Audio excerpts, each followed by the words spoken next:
Hey guys, I hope you got your third quiz and your second essay or your second exam all turned in. That was kind of a lot all at once. I apologize. And then your essay prompt has been posted as well. Please let me know if you have any questions about that. Of course, it is going to be due on the last day of class, which our last day of class is April 25th. So it's due on April 25th.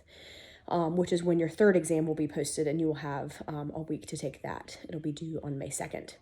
So I can get my grades in. I can't believe we're talking about the end of the semester. Your Today we're going to talk about political parties. Next week we'll talk about interest groups. The week of April 4th, we will talk about voting, campaigns, and elections, and you'll have your fourth quiz. Then you'll have spring break. We'll have one more lecture on media power and political communication, and then your essay will be due, and then you'll have your third exam due. And that's it for the semester. It's crazy how fast it goes. But today we're going to talk about political parties. If you have any questions about any of that, I know it's kind of a lot at the end of the semester, please email me at my Gmail if you have any questions, of course. All right, political parties. So the book starts out, it's so interesting to me how the author of your textbook likes to start out these chapters, because it's kind of a lead in with kind of what's happening in the world. He talks about what happened in 2016 when an establishment party candidate was challenged by outsiders, and the fact that it happened in both the Democratic Party and the Republican Party. So in 2016, it happened in different ways and with different results. 2016, Hillary Clinton entered the Democratic primary as kind of the front runner. She's this moderate left Democrat, liberal at heart, who'd been toughened as first lady. Really pretty establishment for a Democratic candidate. What she didn't expect was Bernie Sanders. He ended up being more of a challenger than she expected. He is an independent senator from Vermont, but he ran as a Democrat. You need to run, we'll talk about this, but you need to run in a major party's primary instead of as an independent, because you get a lot of advantages. Media attention, debate stage, ballot position. But it doesn't make you loyal to the party's goals or make the party establishment loyal to you. However, Bernie Sanders did really well with young voters, the working class voters who don't identify with a party. He did well in states with a caucus. And Sanders really left Clinton battle scarred and left her with this reputation for being inauthentic and untrustworthy. And a lot of people who initially backed him never fully transferred their support to her. Similarly, in the Republican field, it was a very crowded field in 2016, deeply divided between a lot of establishment economic conservatives and social conservatives. And then Donald Trump came in and stole the show. His entertainment value was such that he garnered these hours of free media time as cable stations covered his rallies, hoping he'd say something outrageous, since he was running against the political correctness that keeps most from expressing true feelings. He promised to make America great again, and then he decimated the field. He mocked and bullied his competition and knocked them out of the race. Trump's had this outsider, anti-establishment stance that appealed to those who felt DC had gotten too corrupt and too dysfunctional, too removed from their concerns. Sanders and Trump were these two outside candidates who had this huge impact on the nomination party of process of parties to which they barely had any ties. A political party is a group of citizens united by ideology and seeking control of government in order to promote their ideas and policies. The means to that end are recruiting, nominating, electing candidates for office. This can be pretty divisive most of the time. For one party to win, another has to lose, obviously. But we're cynical about the partisan bickering and political gridlock that can result when rival parties stubbornly refuse to budge from their positions to achieve a compromise in the public interest. Political gridlock is the stalemate that occurs when political rivals, especially parties, refuse to budge from their positions to achieve a compromise in the public interest. The skepticism about political parties has been a major feature of American politics since the drafting of the Constitution. James Madison wrote Federalist Number 10, and he said that liberty is to faction what air is to fire. He said factions are a permanent fixture within our representative system, but he hoped to have their effects limited by creating a large republic with many and varied interests. George Washington echoed his concerns when he warned against the baneful effects of the spirit of party generally in his farewell address as president. But it was too late. There were parties then, there are parties now. Most scholars think that parties are essential to a functioning democracy. They haven't damaged the Constitution, and they provide kind of an extra constitutional framework of rules and institutions that enhance the way the Constitution works. So why political parties? Probably because Madison hoped they would not thrive. Political parties aren't even mentioned in the Constitution.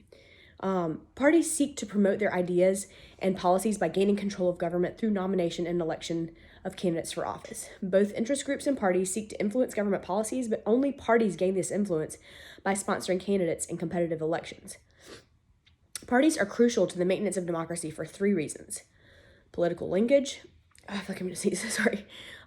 Linkage, which is the link between voters and elected officials, hoping to tell their voters what candidates stand for and providing a way for voters to hold their officials accountable for what they do in office. The second is unification of a fragmented government. Parties help overcome some of the fragmentation of government that comes from separation of powers and federalism. The founders' concern was to prevent a government from being too powerful, but they were so successful in dividing up power that without the balancing effects of a party to provide some connection between the state and national government, or between the president and Congress, American government might find it hard to achieve anything at all. But parties lend sort of a coherence, only when they control several branches of government, though. And then third, a voice for the opposition. Parties provide an articulate opposition to the ideas and policies of those elected to serve in government. Some citizens and critics may decry the party citizenship that sometimes seem to be motivated by possibilities for party gain as much as by principle or public interest. Others see partisanship as providing the necessary antagonistic relationship that, like our adversarial court system needs, keeps politicians honest and allows the best political ideas and policies to emerge. Partisanship is the loyalty to a political cause or party, and party organization is the official structure that conducts the political business of parties. A party organization represents the system of central committees at the state, national, and local levels. The top of the Democratic Party is the Democratic National Convention. The top of the Republican Party is the Republican National Committee. Under these are state-level party committees, and below them are county-level party committees. They raise money for campaigns, recruit and mobilize candidates, organize and facilitate campaigns, register voters, mobilize voters to go to the polls, conduct party conventions and caucuses, and they draft party platforms. Party and government. These are party members who've been elected to serve in the government. All candidates for national, state, and local office have been elected. Obviously, the president's head of his party. The Speaker of the House is head of the majority party in the House. The majority leader is the head party in the Senate. The minority leader in the House and the Senate are the heads of their parties. And then there's state governors who are all central actors as well. Party and the electorate are ordinary citizens who identify with the party. Public opinion surveys determine party identification by asking respondents if they think of themselves as Republican or Democrat. And then party identification is voter affiliation with a political party. Voter attachments to a party have declined. A lot of people inherit their party ID from their parents, and they usually relate each party's stance on the use of government to solve various economic and social problems. Voters in most states can choose to register their party preferences for the purpose of voting in primaries. And just as capturing one party's base isn't sufficient to win an election, a party base, just capturing one party's base isn't sufficient to win an election, though. A party base is members of a political party who consistently vote for that party's candidates. The responsible party model. So many ways in which parties can link voters and officials, but there are many ways. But for the link to truly enhance democracy, there's a few conditions that need to be met. The responsible party model. So this is the party when four conditions are met. Party government when four conditions are met. You have a clear choice of ideologies, candidates are pledged to implement ideas, parties are held accountable by voters, and parties they have control over their members. So first, each party should present a coherent set of programs to the voters, consistent with its ideologies, clearly different from the other party. The second is that the candidates for each party should pledge to support their party's platform and implement their party's program if elected. Third, voters should make their choices based on which party's program is most closely reflective of their own ideas, and they should hold the parties responsible for promises not by not voting their members out of office or by voting the opposition out of office. Fourth is while governing, each party should exercise control over its elected officials to ensure that party officials are promoting and voting for its programs, thereby providing accountability to the voters. Democracy is strengthened when voters are given clear alternatives and hold the parties responsible for keeping their promises. Political parties give us a way of holding officials accountable for what they do collectively as well as individually. This responsible party system fits in some systems, like Parliament in Great Britain. They're strong, disciplined, and they have determined parties that are appropriate for a parliamentary system where the majority party controls both legislative and executive branches. But there's changes in our system that have brought us closer to this model. But even as our parties have become really polarized, there's a growing disconnect between their behavior and the demands of our own constitutional system of checks and balances and separations of power. Do our American parties offer voters a choice? A key feature of that responsible party model is that the party should offer a choice between different versions of how a government should operate. Barry Goldwater said in 1964, we should offer a choice, not an echo. Parties are quite distinct in their ideologies and their memberships, the policies they stand for. And each party represents a different ideological perspective about the way that the government should be used to solve a problem. Each party represents, or ideologies are, I'm sorry, I got distracted. Ideologies are broad sets of ideas about politics that help us organize our views of the political world. The information bombards us, the positions that we take on various issues. Since the New Deal of the 1930s, the Democratic Party outside the South has been aligned with a liberal ideology and Republicans with a conservative perspective. The South is considered the most conservative region in the country. Partisan sorting is the process through which citizens align themselves with one of the two parties, leaving fewer citizens remaining in the center and increasing party polarization. The stronger the activist core is able to exert more external pressure within the parties, nominating candidates through primaries, and calling for ideological conformity in the parties in Congress, this leads to hyperpartisanship, which has brought Congress to a standstill, especially now. Hyperpartisanship. I talk about this all the time to my clients. It's a commitment to parties so strong that it can transcend other commitments. We're so hyperpartisan in Congress right now that it's hard to get anything done. Party ideologies attract and are reinforced by different coalitions of voters. Democrats' post-New Deal liberal ideology reflects the preference of its coalition of working and lower class voters, union members, minorities, women, elderly, more educated urban dwellers. And then Republican conservative ideologies reflect the preferences of the upper to middle class whites and those who are in evangelical and Protestant religions, rural and suburban voters. Candidates run on a party platform, which is a list of positions a party endorses and pledges its elected officials to enact. A platform is the national party's campaign promises, usually made only in a presidential election year. The responsible party model requires that the parties offer distinct platforms, that voters know about them, that voters vote on the basis of them, and that the parties ensure that their elected officials follow through in implementing them. Party differences are necessary for popular control and the overall direction of the government policy.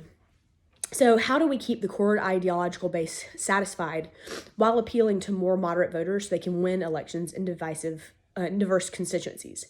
There are internal forces that draw the parties away from each other, but there are external electoral forces that can push them together. Major forces within the parties keep them distinct. We need to placate party activists, raise money, and keep the candidates true to their own beliefs as well as to those of their base. So the main players are often called the party faithful or party activists. These are the rank and file members who carry out the party's electioneering efforts. They're not an official organ of the party, but they're the party's lifeblood. There's this need to please the party activists that give candidates a powerful incentive to remain true to the party's causes. Few politicians are willing to truly be moderate and to work with the other side. And those who are out of step with their party's most extreme members may find it hard to represent both constituents and party in certain regions of the country. There is a push towards modernization. Ideological purists don't always win the day.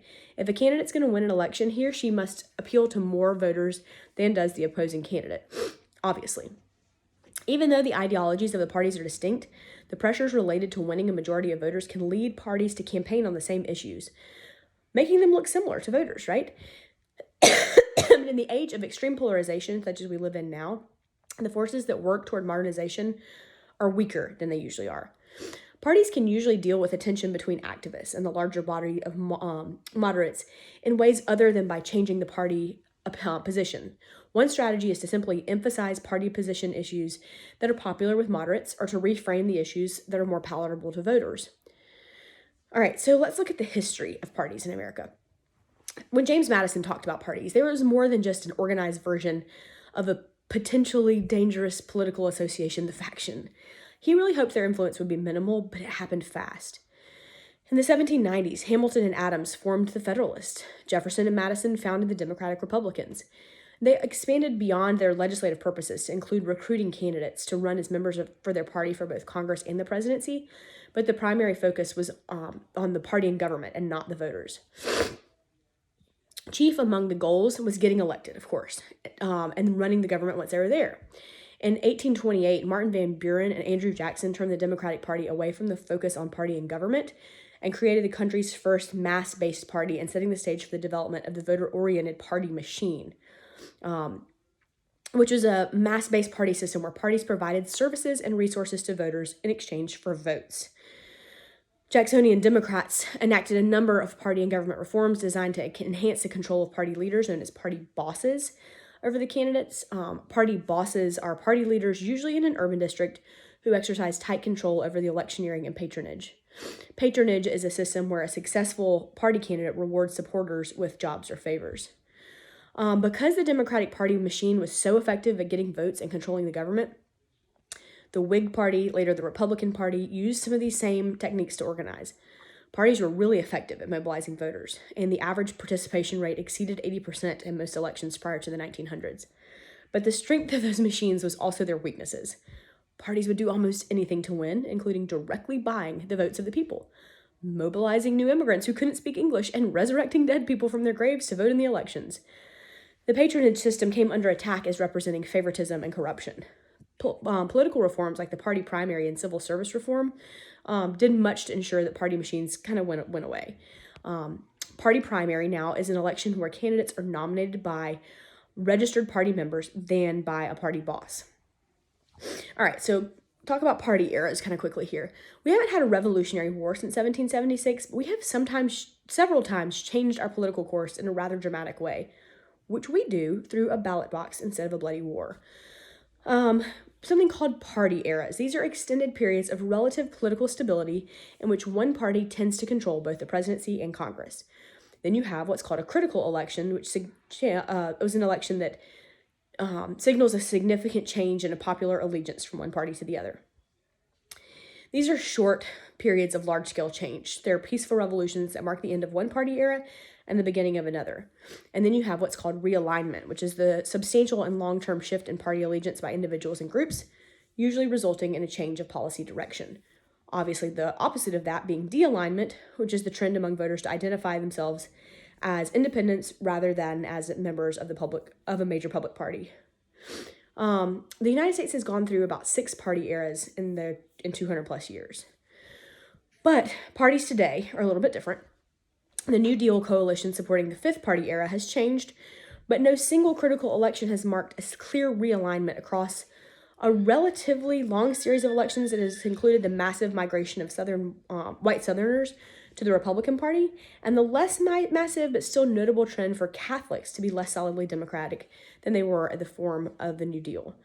Since the 80s, party identification has strengthened, but along more consistent ideological and less regional lines. Changes have been labeled as differences between maybe the red and blue states. Obviously, southern, Midwestern, mountain states are red, supporting Republican states. Coastal, industrial, Northeast, these are blue, supporting Democratic states.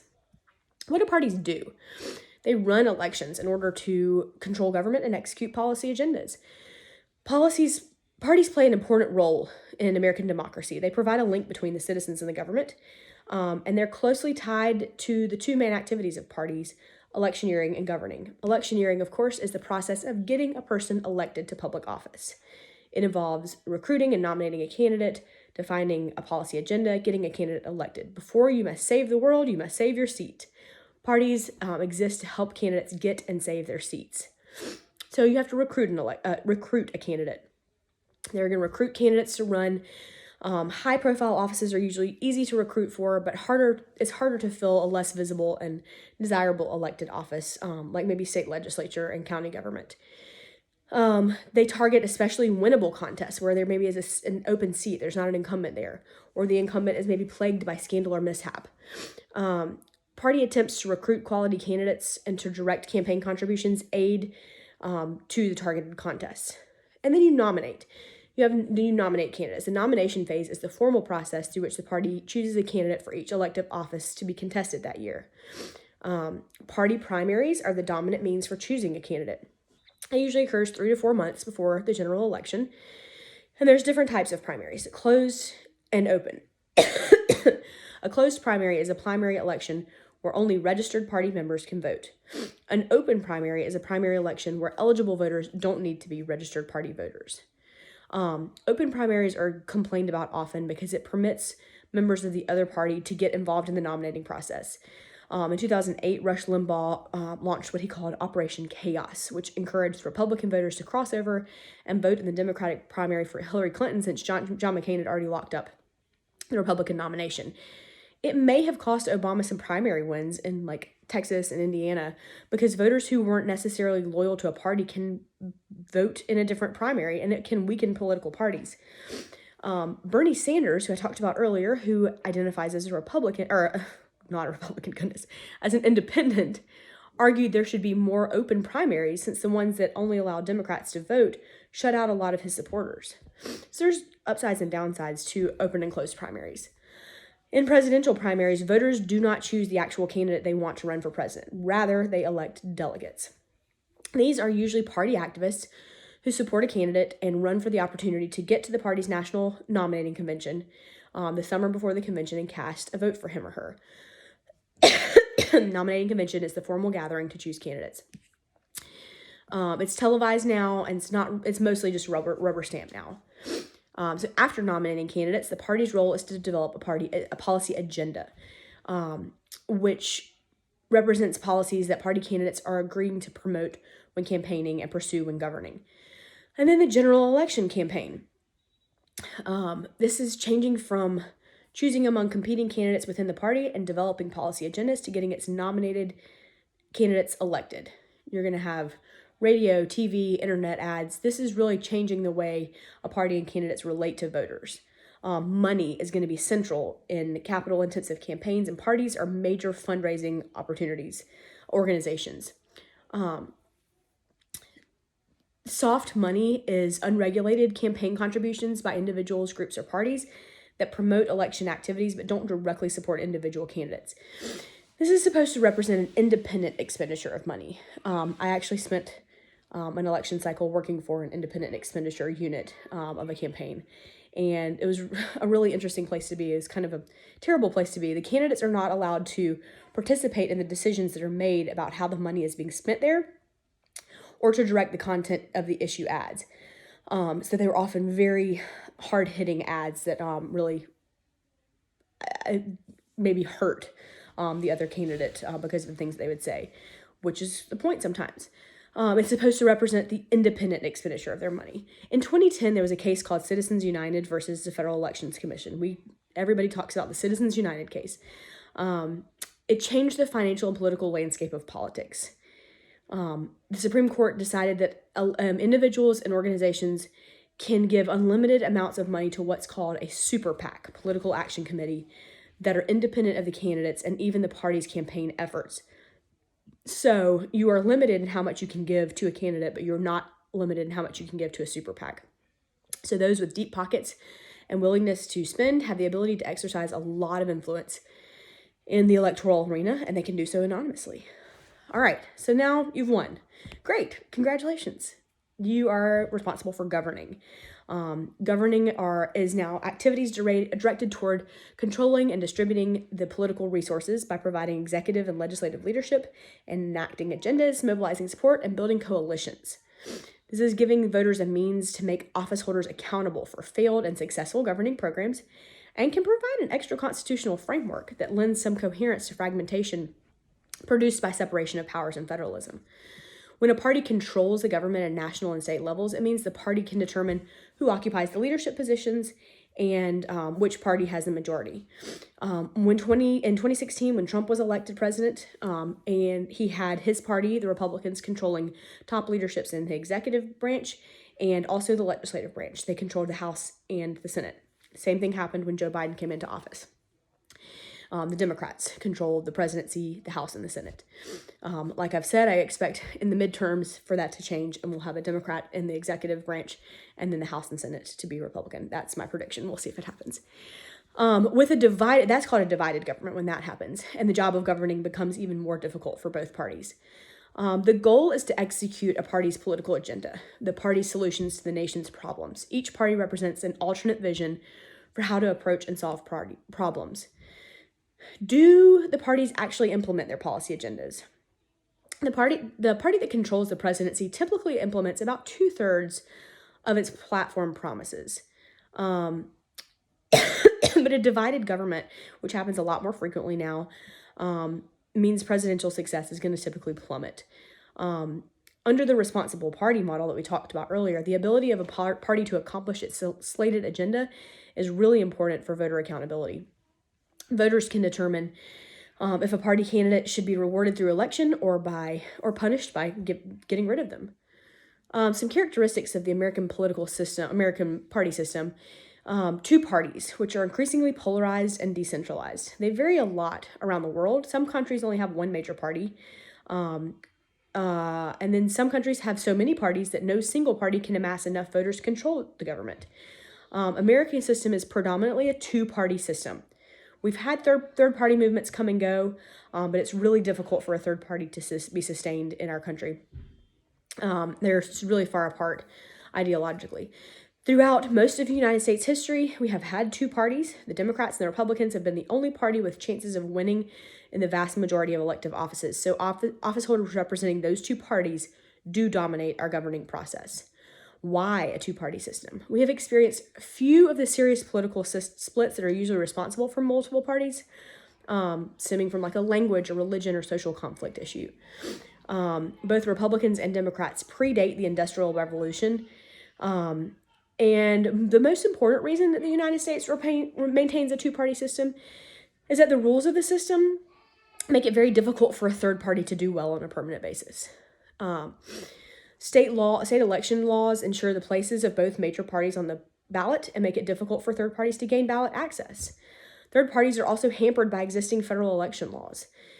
And then access to national media can also be difficult for a third party. Over the years, there have been numerous third-party movements that have tried to alter the partisan makeup of American politics, like the Tea Party movement, which is not actually distinct from the Republican Party. But third parties can have a large impact on presidential elections. When winning margins are large, a third party may merely be a blip on the screen, but if the electorate is narrowly divided, the presence of a third-party candidate is fraught with peril for both Democrats and Republicans. The United States has had a rather limited menu of viable parties, moderate liberal versus moderate conservative. Both parties continue to agree on the fundamental features of American politics. The Bill of Rights, the Constitution's capitalist free enterprise system, but the policy differences have really grown. In American politics, local and state policy organizations make their own decisions. They have affiliations with the national party obligations, but they have no obligations to obey its dictates rather than by selecting delegates to the National Convention. Decision-making is really dispersed across the organization rather than centralized at the national level. Power tends to move from bottom up instead of from the top down, meaning that local concerns in politics dominate the lower levels of the party and mold the structure, which can be called fragmented party organization. The biggest reason for fragmentation of control of the parties is federalism and political reforms like the direct primary. All candidates are elected in elections that are to some extent governed by state laws. So members of the state legislatures and Congress are attached primarily to the state parties that constitute much of the electoral base, but their ability to run depends on surviving the local context of a contested district or state primary election, and the national parties have at best only indirect influence over these. Historically, American party organizations have been notable for their lack of hierarchical, top-down power structure, and the officials elected to government from the two parties have not felt compelled to take their orders from the top. This is a source of frustration. They wish for party discipline. Party discipline, of course, is the ability of party leaders to bring party members in the legislature into line with the party program. This is very typical of European parliamentary parties. Though we have political parties that are important to the success of a democracy, they're not popular with the public. Voters are really turned off by partisan bickering and each party's absorption with its own ideological agenda instead of concern for the public interest. But the bickering itself may be a safeguard against our American democracy. Americans so often see politics as a dirty business, but it really is our saving grace since it allows us to resolve conflict without violence. Americans don't see it as our saving grace, though. Maybe we've enjoyed domestic tranquility for so long, we don't know what it's like to take our disagreements to the street and battlefields to resolve them. We take it to the ballot box. The media, of course, does not help.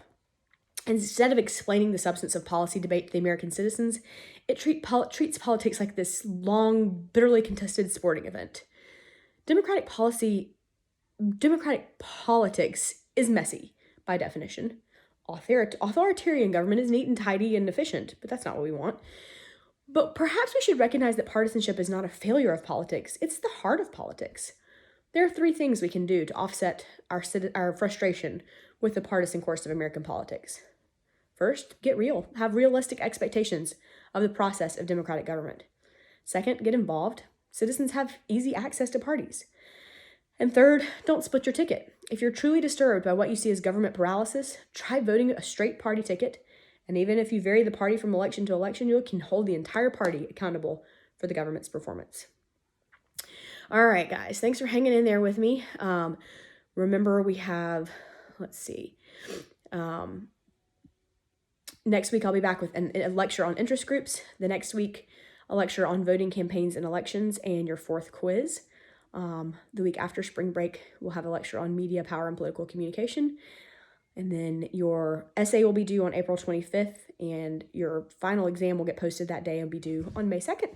Please email me with any questions. Thanks.